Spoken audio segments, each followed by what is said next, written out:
As of 31 मई 2024 national pension system या NPS का total AUM about 11.8 lakh crore था। इसमें से सेंट्रल और स्टेट गवर्नमेंट के एनपीएस का हिस्सा 9.3 लाख करोड़ था, जो पूरे एनपीएस कॉर्पस का ऑलमोस्ट 80% है। इन नंबर्स को देखते हुए ये कहना गलत नहीं होगा कि एनपीएस का AUM सेंट्रल और स्टेट गवर्नमेंट के एनपीएस सब्सक्राइबर्स डोमिनेट करते हैं। इससे पहले में जब हमने ऑल सिटीजन मॉडल या वॉलंटरी एनपीएस पर वीडियो बनाए थे, तब हमें central and state government NPS पर वीडियो तैयार करने के लिए कई रिक्वेस्ट्स मिली। इसलिए हमारे व्यूअर्स की रिक्वेस्ट और सेंट्रल और स्टेट गवर्नमेंट एनपीएस के मैसिव शेयर को देखते हुए हमने इसे डीपली स्टडी करने का डिसीजन लिया।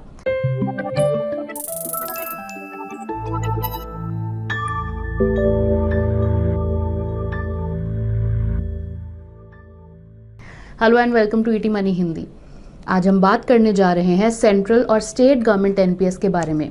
हम इनके फीचर्स और परफॉर्मेंस पर डिस्कशन करेंगे, इसीलिए अगर आपने इसमें सब्सक्राइब किया है तो ये वीडियो आपके लिए बहुत यूजफुल होने वाला है। बट अगर आप एनपीएस के वॉलंटरी या ऑल सिटीजन मॉडल के सब्सक्राइबर हैं तो ये वीडियो आपके लिए नहीं है, unless you are curious to know about the other models of NPS. ऐसे व्यूअर्स के लिए हमने डिस्क्रिप्शन में हमारे पुराने एनपीएस वीडियो के लिंक दे दिए हैं, आप उन्हें देख सकते हैं। हमने इस वीडियो को कई सेक्शंस में डिवाइड किया है और हम हर एक सेक्शन में सेंट्रल और स्टेट गवर्नमेंट एनपीएस डिस्कस करेंगे। अगर आप एनपीएस के किसी पर्टिकुलर एस्पेक्ट में इंटरेस्टेड है तो आप डिस्क्रिप्शन में मेंशन टाइम स्टैम्प लिंक्स पर क्लिक करके डायरेक्टली उस सेक्शन पर जा सकते हैं। और इस वीडियो को शेयर और लाइक जरूर करें, जिससे ये ज्यादा से ज्यादा व्यूअर्स तक पहुंच सके। अगर आप हमारे चैनल के सब्सक्राइबर नहीं हैं तो प्लीज चैनल को सब्सक्राइब करके बेल आइकन पर क्लिक करें, ताकि आपको हमेशा हमारे नए वीडियोस की नोटिफिकेशन मिलती रहे। तो आइए एनपीएस के ब्रीफ बैकग्राउंड से शुरुआत करते हैं।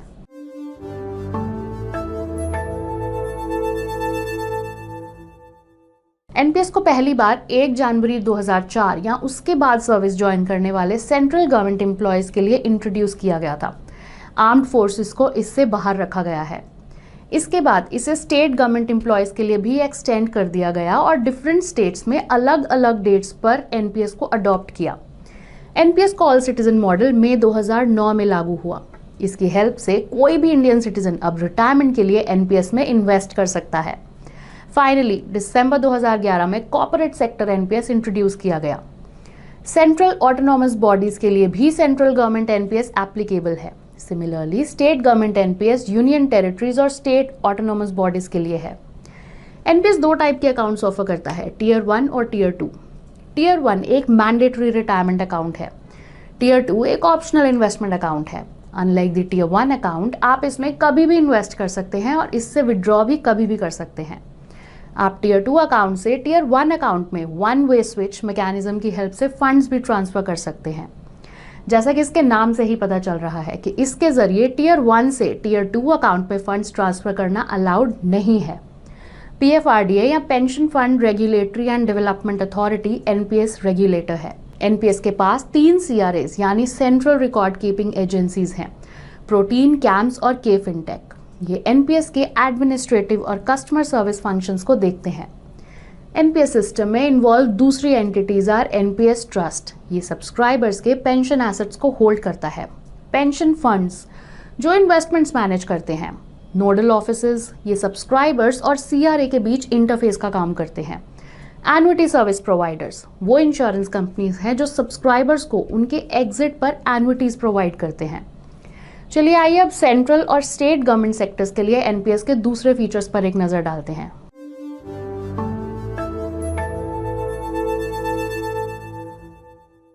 गवर्नमेंट एम्प्लॉयज एनपीएस में ऑनलाइन या ऑफलाइन रजिस्टर कर सकते हैं। ऑनलाइन रजिस्ट्रेशन सीआरए वेबसाइट्स के थ्रू किया जा सकता है। For instance, in the case of protein, कोई भी इंडिविजुअल www.enps.nsdl.com पर जाकर रजिस्ट्रेशन कर सकता है। स्टेट गवर्नमेंट एम्प्लॉयज के लिए ऑनलाइन रजिस्ट्रेशन तभी पॉसिबल है अगर रिस्पेक्टिव स्टेट गवर्नमेंट ने ये ऑप्शन एनेबल किया हो। Alternatively subscriber registration form fill करके नोडल ऑफिस में भी सबमिट कर सकते हैं। ये सीआरए वेबसाइट्स पर अवेलेबल हैं। रजिस्ट्रेशन के बाद प्रैन या permanent retirement account number generate किया जाता है। प्रैन किट सब्सक्राइबर को इलेक्ट्रॉनिकली या फिजिकली फॉर्म में भेजी जाती है। सब्सक्राइबर प्रोग्रेस को ट्रैक कर सकते हैं और सीआरए वेबसाइट से ई प्रैन डाउनलोड भी कर सकते हैं। So this is the standard procedure for registration. आपकी ऑर्गेनाइजेशन के केस में ये अलग भी हो सकता है, इसीलिए फाइनल डिटेल्स के लिए अपनी कंपनी के एचआर को कंसल्ट करें।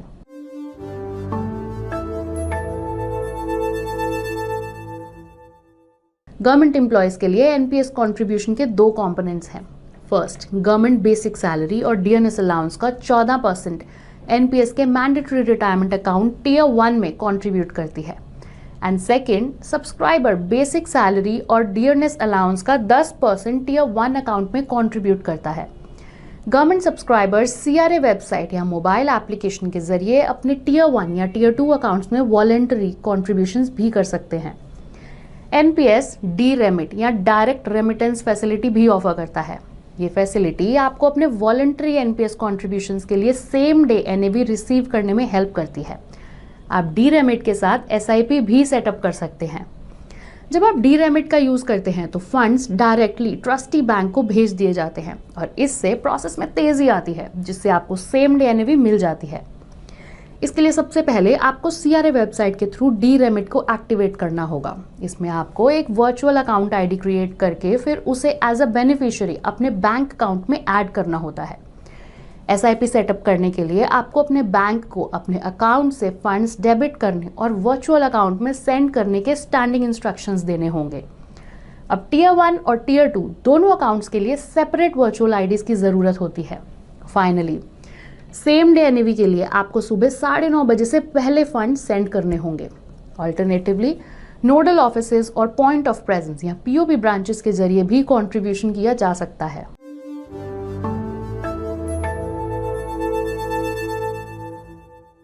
Central government NPS subscribers 3 options में से एक चूज कर सकते हैं और अगर ये कोई ऑप्शन नहीं चुनते हैं तो एक डिफॉल्ट ऑप्शन भी है। ये 3 ऑप्शंस हैं स्कीम जी, स्कीम LC50 और स्कीम LC25। स्कीम जी कॉर्पस का 100% गवर्नमेंट बॉन्ड्स में इन्वेस्ट करती है। LC stands for life cycle fund. Scheme LC50 और LC25 में सब्सक्राइबर्स का इक्विटी और कॉर्पोरेट बॉन्ड एलोकेशन उनकी एज के अकॉर्डिंग कम किया जाता है। फॉर इंस्टेंस, 35 साल के एम्प्लॉय के लिए LC50 में 50% इक्विटी, 30% कॉर्पोरेट बॉन्ड्स और 20% गवर्नमेंट बॉन्ड्स होंगे। इक्विटी एलोकेशन हर साल तब तक 2 परसेंटेज पॉइंट्स डिक्रीज होती रहती है जब तक कि ये 55 साल की एज में 10% नहीं हो जाती। After that it doesn't fall.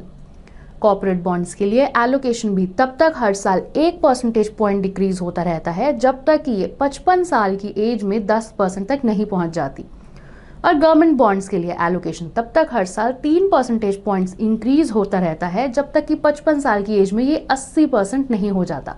इस टेपरिंग के पीछे आइडिया ये है कि एज बढ़ने के साथ रिस्कियर एसेट्स में एलोकेशन कम किया जाए और कॉन्सिक्वेंटली सेफर एसेट्स में एलोकेशन बढ़ाया जाए। LC25 scheme 25% equity, 30% corporate bonds और 45% गवर्नमेंट बॉन्ड से शुरू होती है।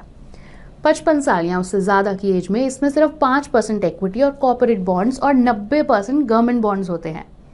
सो कंपैरेटिवली LC50 LC25 से ज्यादा अग्रेसिव है और इसीलिए ये ज्यादा रिवॉर्डिंग भी हो सकती है। अब एनपीएस टर्मिनोलॉजी में LC50 और LC25 ऑटो चॉइस के अंडर आते हैं क्योंकि इनमें आपका एसेट एलोकेशन ऑटोमेटिकली एडजस्ट होता रहता है। इसके अलावा जब आप स्कीम जी या स्कीम LC50 या स्कीम LC25 चूज करते हैं तो आपको स्कीम ई, सी और जी के लिए फंड मैनेजर भी चूज करना होगा। Quite naturally 3 asset classes equity, corporate bonds और गवर्नमेंट बॉन्ड्स में से सही पिक करना चैलेंजिंग है, but we have you covered. इसके लिए आप हमारा बेस्ट एनपीएस फंड मैनेजर्स पर वीडियो देख सकते हैं। आपको सभी स्कीम्स के लिए सिर्फ एक ही फंड मैनेजर चूज करना होगा। एनपीएस इन्वेस्टर्स फाइनेंशियल ईयर में एक बार अपना फंड मैनेजर चेंज कर सकते हैं एंड इन्वेस्टमेंट स्कीम को एक फाइनेंशियल ईयर में 2 बार तक अपडेट किया जा सकता है। जैसा कि हमने आपको पहले बताया था, अगर आप 3 ऑप्शन स्कीम जी, स्कीम LC50 और स्कीम LC25 में से कोई भी चूज नहीं करते तो आपका कॉर्पस ऑटोमेटिकली डिफॉल्ट स्कीम के अकॉर्डिंग एलोकेट कर दिया जाएगा। डिफॉल्ट स्कीम में आपका कॉर्पस सेंट्रल गवर्नमेंट स्कीम्स के 3 pension fund managers SBI, LIC और UTI के बीच इक्वली स्प्लिट कर दिया जाता है। By default central government scheme में 85% एलोकेशन डेट और 15% इक्विटी के लिए होता है। फॉर इंस्टेंस, मई 2024 तक सेंट्रल गवर्नमेंट स्कीम के SBI पेंशन फंड का एसेट एलोकेशन आपकी स्क्रीन पर है। डेट पोर्टफोलियो के लिए क्रेडिट रेटिंग एक्सपोजर के टर्म्स में 0.20% AA और AA से नीचे की रेटिंग वाले बॉन्ड्स में है। इसीलिए क्रेडिट क्वालिटी की टर्म्स में ये एक हाईली रोबस्ट डेट पोर्टफोलियो है। आइए सेंट्रल गवर्नमेंट स्कीम्स के लिए 3 फंड मैनेजर्स SBI, LIC और UTI के रिटर्न्स पर भी एक नज़र डालते हैं। डिफरेंट टाइम फ्रेम्स में तीनों central government scheme fund managers के रिटर्न्स रिमार्केबली सिमिलर रहे हैं। डू नोट, डिफॉल्ट ऑप्शन में आप सेंट्रल गवर्नमेंट स्कीम के फंड मैनेजर्स चूज नहीं कर सकते। आपका कॉर्पस तीनों स्कीम्स में इक्वल प्रोपोर्शन में डिस्ट्रीब्यूट किया जाता है, इसीलिए डिफॉल्ट ऑप्शन में आपकी चॉइस रिस्ट्रिक्टेड हो जाती है। स्टेट गवर्नमेंट को अपने एम्प्लॉयज को NPS स्कीम को चूज करने का ऑप्शन देना होगा। अगर कोई स्टेट गवर्नमेंट ऐसा नहीं करती तो ये एलोकेशन NPS की स्टेट गवर्नमेंट स्कीम्स के लिए किया जाता है। स्टेट गवर्नमेंट स्कीम्स भी लगभग 85% डेट और 15% इक्विटी में एलोकेट करते हैं। For instance, SBI pension fund की स्टेट गवर्नमेंट स्कीम्स का एसेट एलोकेशन आपकी स्क्रीन पर है। रिटर्न वाइज भी इन स्कीम्स में ज़्यादा डिफरेंस नहीं है और return profile central government schemes से सिमिलर ही है। स्टेट गवर्नमेंट स्कीम्स के हर एक फंड मैनेजर के लिए allocation respective state government determine करती है।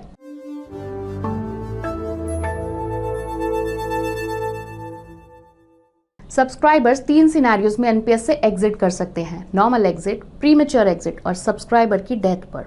Let's see them one by one. NPS से नॉर्मल एग्जिट तब होती है जब सब्सक्राइबर एप्लीकेबल सर्विस रूल्स के अकॉर्डिंग सुपर एनुएशन एज तक पहुंच जाता है। ऑन अटेनिंग दिस एज, अगर आपका NPS कॉर्पस 5 लाख से कम है तो आप फुल विड्रॉल कर सकते हैं, बट अगर ये 5 लाख से ज़्यादा है तो आप 60% लमसम निकाल सकते हैं। रिमेनिंग 40% का यूज़ आपको एन्युटी खरीदने के लिए करना होगा। 60% लमसम विड्रॉल एंड एन्युटी खरीदने के लिए यूज़ किए जाने वाले 40% पार्ट पर कोई टैक्स नहीं लगता, लेकिन एन्युटी पे आउट्स आपके एप्लीकेबल स्लैब रेट के अकॉर्डिंग टैक्सेबल हैं। एन्युटी सर्विस प्रोवाइडर्स की करंट लिस्ट आपकी स्क्रीन पर है। एक और केस भी है जहां नॉर्मल एग्जिट पॉसिबल है। सब्सक्राइबर एप्लीकेबल सर्विस रूल्स के अकॉर्डिंग अगर एम्प्लॉयर ये सर्टिफाई करता है कि सब्सक्राइबर को इनवैलिडेशन या डिसेबिलिटी या प्रीमेच्योर रिटायरमेंट के चलते सर्विसेज से डिस्चार्ज कर दिया गया है। इसके अलावा अगर सब्सक्राइबर को सर्टेन ग्राउंड्स पर सर्विस से डिस्चार्ज किया जाता है तो सेंट्रल गवर्नमेंट एम्प्लॉयज के केस में नॉर्मल एग्जिट हो सकती है। ऐसा CCS NPS रूल्स 202 में प्रिस्क्राइब्ड है। आइए अब बात करते हैं प्रीमेच्योर एग्जिट पर। Premature exit resignation, voluntary retirement, dismissal या गवर्नमेंट या एम्प्लॉयर की ओर से प्रीमेच्योरली निकाले जाने के केस में होती है। प्रीमेच्योर एग्जिट पर अगर एक्यूमुलेटेड कॉर्पस 2.5 लाख रुपए तक है तो उसे पूरा विड्रॉ किया जा सकता है। अगर कॉर्पस 2.5 लाख से ज़्यादा है तो उसका कम से कम 80% एन्युटी खरीदने के लिए यूज़ किया जाना चाहिए। सब्सक्राइबर अपने कॉर्पस को NPS के ऑल सिटीजन मॉडल में भी ट्रांसफ़र कर सकते हैं और NPS सिस्टम में इन्वेस्टेड रह सकते हैं। NPS में इसे इंटर सेक्टर शिफ्टिंग कहा जाता है और इसके बारे में आगे बात करेंगे। नेक्स्ट है exit on the death of the subscriber. अगर सब्सक्राइबर की डेथ सुपर एनुएशन एज से पहले हो जाती है और अगर एक्यूमुलेटेड कॉर्पस 5 लाख तक है तो इसे नॉमिनीज या लीगल एयर्स को एज अ लमसम दिया जा सकता है। वो चाहे तो एन्युटी पे आउट का ऑप्शन भी चुन सकते हैं। बट अगर कॉर्पस 5 लाख से ज़्यादा है तो कम से कम 80% dependents that is spouse, mother और फादर के लिए एन्युटी खरीदने में यूज़ किया जाना चाहिए। बैलेंस 20% को नॉमिनीज या legal heir as a lump sum withdraw कर सकते हैं। अगर डिपेंडेंट फैमिली के मेंबर्स अलाइव नहीं हैं तो 80% एन्युटी कॉर्पस भी सब्सक्राइबर के सर्वाइविंग चिल्ड्रन या लीगल एयर्स को रिटर्न किया जा सकता है। प्रीमेच्योर और सब्सक्राइबर की डेथ पर विड्रॉल्स के केस में टैक्सेशन पर लिमिटेड क्लैरिटी है, जबकि एन्युटी पे आउट्स रिसिपिएंट्स के स्लैब रेट के अकॉर्डिंग टैक्सेबल हो सकता है, लेकिन ये क्लियर नहीं है कि लमसम पे आउट्स पर भी टैक्स लगेगा या नहीं। इस पर ज़्यादा इन्फॉर्मेशन के लिए आप अपने टैक्स एडवाइजर को कंसल्ट कर सकते हैं।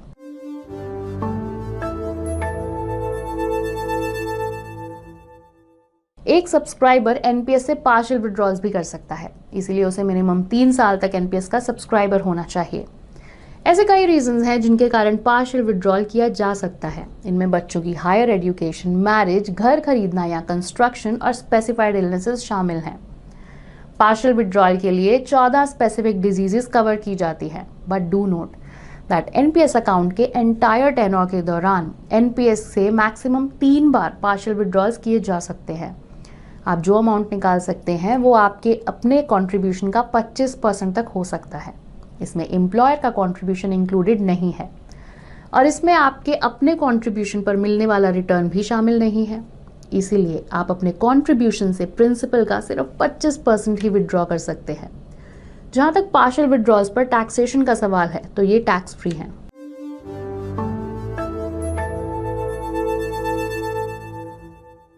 सुपर एनुएशन एज में अगर आप अपना एनपीएस कॉर्पस विड्रॉ नहीं करना चाहते तो आपके पास दो ऑप्शंस हैं। एनपीएस में इन्वेस्टमेंट्स कंटिन्यू रखें और विड्रॉल डेफर कर दें। अगर आप विड्रॉल डेफर करने का डिसीजन लेते हैं तो डू नोट कि आप अपने एनपीएस अकाउंट में नए कॉन्ट्रीब्यूशंस नहीं कर सकते।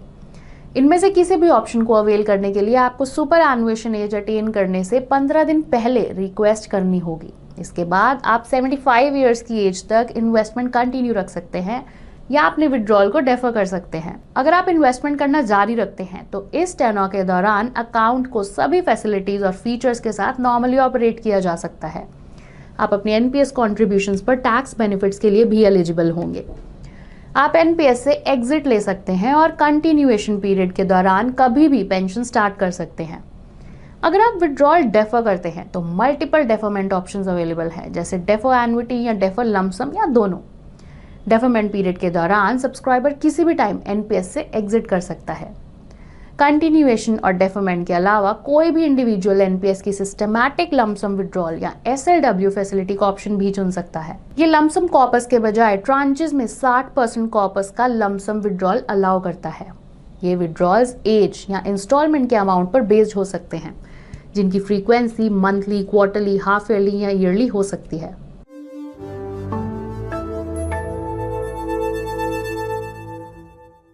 आपके एनपीएस कंट्रीब्यूशन पर 3 तरीके से टैक्स बेनिफिट मिलते हैं। First, under section 80 CCD 1 employ का अपना कंट्रीब्यूशन बेसिक सैलरी और डीए के 10% तक टैक्स डिडक्शन के लिए एलिजिबल है। ये सेक्शन 80 सीसीई की ओवरऑल 1.5 लाख रुपए की लिमिट के अंडर है। Second, under section 80 CCD 2 employer का बेसिक प्लस डीए का 10% तक का कंट्रीब्यूशन टैक्स डिडक्शन के लिए एलिजिबल है। ये रिबेट 80 सीसीई की 1.5 लाख रुपीस की लिमिट के ओवर एंड अबव है। थर्ड, एम्प्लॉयज वॉलंटरीली टीयर 1 में 50,000 रुपए तक का इन्वेस्टमेंट कर सकते हैं और सेक्शन 80 सीसीडी 1B के अंडर उस पर टैक्स डिडक्शन क्लेम कर सकते हैं। ये डिडक्शन भी 80 सीसीई की 1.5 लाख की लिमिट से ओवर एंड अबव है। सो इन ऑल एनपीएस में बहुत से अट्रैक्टिव टैक्स बेनिफिट्स हैं।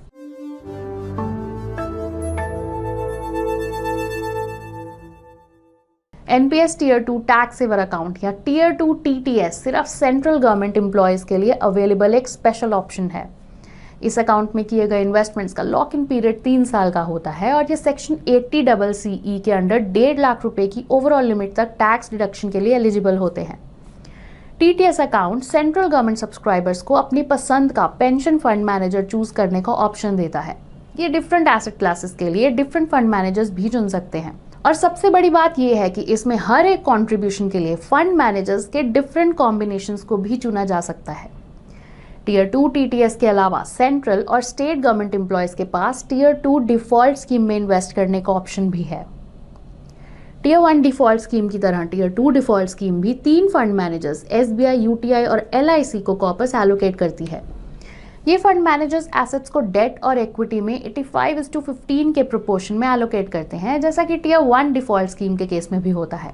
But unlike the tier 1 default scheme, tier 2 default schemes कोई टैक्स बेनिफिट्स नहीं देते और कोई भी व्यक्ति इसमें कभी भी इन्वेस्ट कर सकता है और साथ ही कभी भी विड्रॉ भी कर सकता है।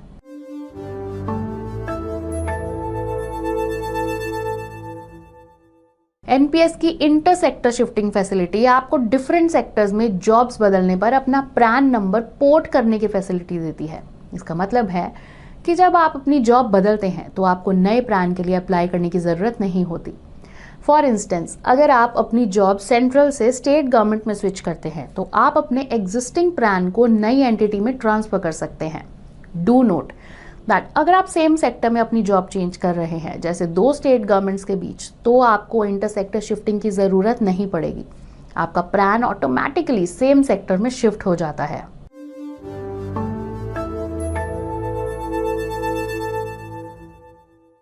पिछले कुछ सालों में एनपीएस अपने अच्छे returns, low cost, diverse options और टैक्स बेनिफिट्स के चलते एक प्रॉमिसिंग इन्वेस्टमेंट ऑप्शन बनकर उभरा है। From the governments perspective, pension के डिफाइंड बेनिफिट से डिफाइंड कंट्रीब्यूशन मॉडल की ओर शिफ्ट होने की डायरेक्शन में एनपीएस एक क्रूशियल स्टेप है, क्योंकि डिफाइंड बेनिफिट मॉडल गवर्नमेंट के फाइनेंसेस पर स्ट्रेन का कारण बन सकता है। विद टाइम ये उम्मीद है कि एनपीएस में और ज्यादा फीचर्स और फ्लेक्सिबिलिटी ऐड की जा सकती हैं, जिससे इसकी वैल्यू कोएफिशिएंट को और इम्प्रूव करने में मदद मिलेगी। सिंस सेंट्रल और स्टेट गवर्नमेंट एम्प्लॉयज के लिए एनपीएस मैंडेटरी है, इसीलिए वो ऑटोमेटिकली एनपीएस के बहुत सारे बेनिफिट्स का फायदा ले सकते हैं।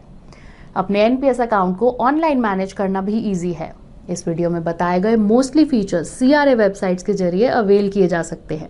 एडिशनली, आप अपने एनपीएस अकाउंट में चेंजेस या अपडेट्स भी कर सकते हैं।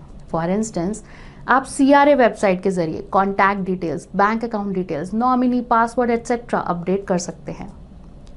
भले ही लंबा लॉक इन पीरियड कई लोगों के लिए परेशानी का सबब हो सकता है, लेकिन फिर भी हमें ये नहीं भूलना चाहिए कि एनपीएस एक रिटायरमेंट प्रोडक्ट है और इसमें लंबे लॉक इन पीरियड्स होना नेचुरल है। इसका लॉक इन पीरियड एक ब्लेसिंग हो सकता है, क्योंकि ये रिटायरमेंट कॉर्पस को दूसरी अर्जेंट या कंपल्सिव स्टफ पर स्पेंड करने से रिस्ट्रिक्ट करता है। तो कुल मिलाकर एनपीएस के लिए हमारी ओर से थम्स अप है। Hope you found this video useful. अगर ऐसा है, please don't forget to like, share and subscribe, and I will be back soon with another video. Mutual fund investments are subject to market risks. Read all scheme related documents carefully.